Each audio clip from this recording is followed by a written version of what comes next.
love you to do is to take out your phones if you're able to. Take out your phones and go to your stopwatch function. And on your stopwatch function, would you put in 10 minutes? 10 minutes. And when you've done that, I'm going to go 1, 2, 3, go. And on go, press start. That's what we're going to do. Okay, ready? 10 minutes. 1, 2. Whoa, whoa, whoa, whoa. You're eating into the time. Here we go. 10 minutes. 1, 2, 3, go. I wonder if we should start taking some risks. And not just any old risks, really scary risks. The kind of risks where you ask a preacher to keep to 10 minutes and then you ask hundreds of people to time it to see how well he's doing.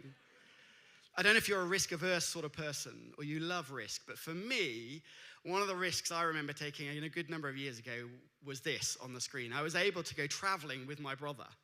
And we were in Zimbabwe, and we had the privilege of the opportunity of going rafting on the Zambezi River, just down from Victoria Falls. And if you know anything about that area, Victoria Falls is dramatic, and the Zambezi is a bold, brave, strong river infested by crocodiles. And I remember saying to the guy just before we got into the boat, are the crocodiles a risk? And he said, don't worry, because the crocodiles never come into the boats. And so this is what happened as we went through. We hit it, and then surely it's not going to go, oh, it is going to go over. And then in the last shot, you see my head just dipping into the water as the boat completely flipping us all into the river. And I can still remember the crocodiles on the bank. And I'm sure they were smiling as they realized they were missing a meal as we quickly got out on the other side. And they didn't eat some Brits. And there we go. Here I am today. But I wonder about you. We live in a world in which risk is so often talked about negatively. We have risk registers. We talk about doing risk assessments, risk management. And often it's, can we afford that sort of risk? I love this quote from Kerry Newhoff when he talks about the heartbeat of the Bible, that when we read the Bible, it seems to be that God specializes in risk. And then he says these words, never be afraid to risk what is for what might be. And I wonder if some of us here today are aware that there are things that we want to try, maybe even things that we've heard today, and we're worried that if we risked those, it might endanger what already is. And here's the encouragement. I wonder if we should start taking those sort of risks, because you never know what might be. And of course, Jesus talked about risk. He told an amazing story many of us know about a guy who's very wealthy and goes on a journey. And it's described in Matthew's gospel, which is one of 4 biographies of Jesus' life by the first eyewitnesses. And we read these words about the man going on a journey who entrusts his wealth to his servants. This is a relationship of trust. He literally gives of himself to them. And so what he does, he gives one servant 5 bags of gold, another one 2 bags of gold, and another 1 bag of gold. And the servant with 5 bags of gold risks it and uses that 5 to make 5 more. The servant with 2 risks it and uses it to make 2 more. But the servant with 1 bag has a different path. Here it is. What does he do? He hides it, hid it in the ground.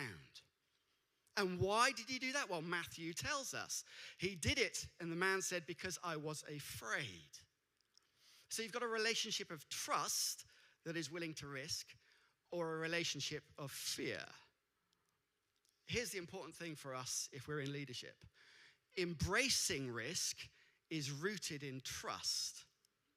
Avoiding risk is rooted in fear. I wonder where you're at. Your particular ministry, your particular sphere, whatever it is, the church you lead. Where are you at? Because it seems to me that depending on where you're at as a church, there are different seasons of church life.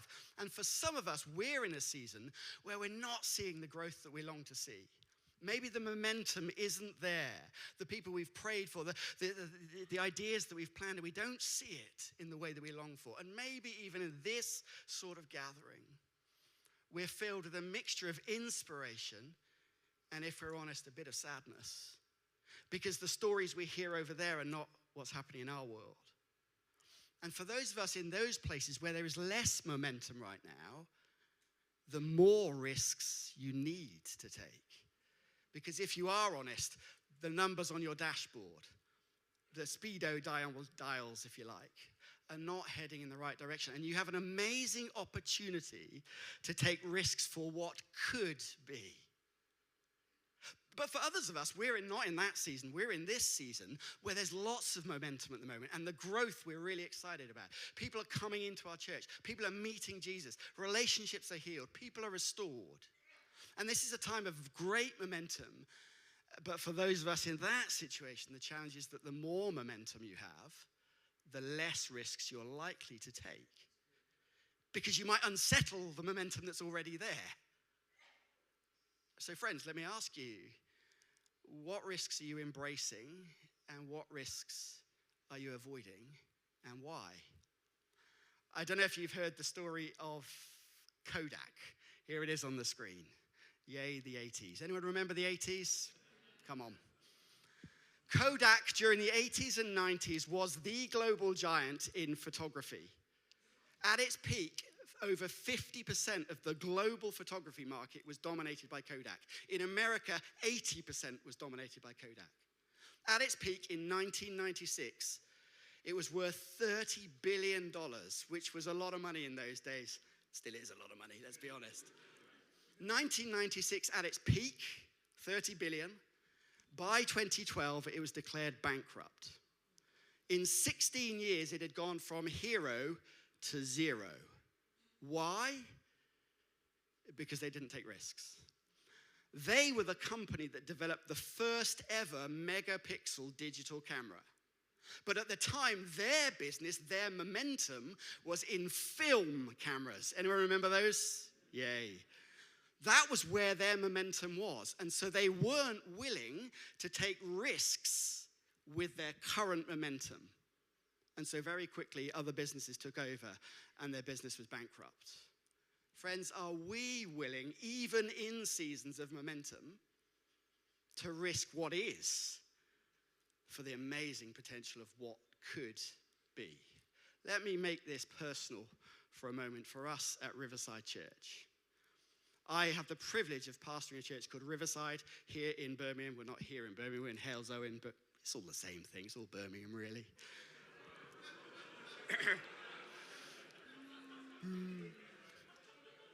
That's 20 seconds gone already.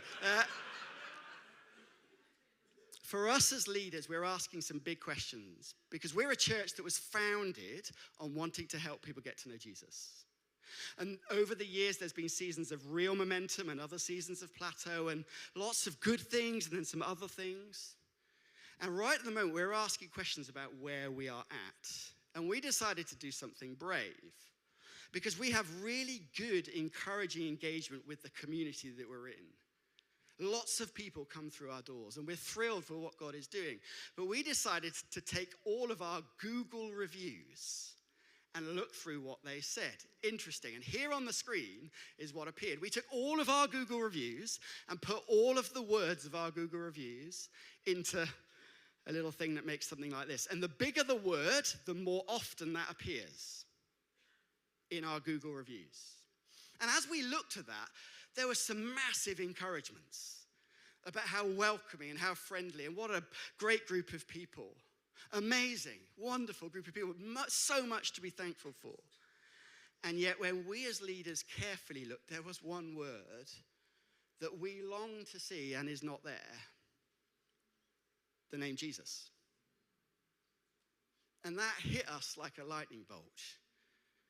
That if we want to be a church that helps people get to know Jesus, and yet they're not saying this church is helping me get to know Jesus, do we need to refocus? Do we need to take some risks? Now, friends, these are Google reviews, but wouldn't it have been lovely to hear, this is an amazing church because they helped me meet Jesus. These are such a friendly group of people who've helped me in my life and helped me meet Jesus.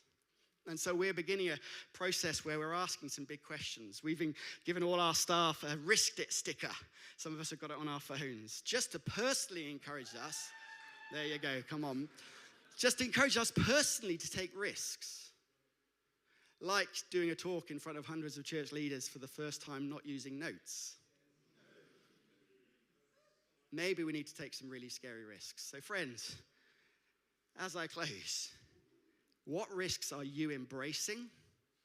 And what risks are you avoiding? Whatever your season, and why? Because the potential is massive.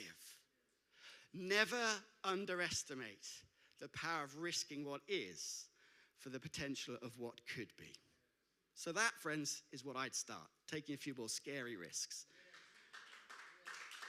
Here's the question for you. 2 or 3 minutes now. What would you start if you could start anything in your church? What do you think you should start? Go for it.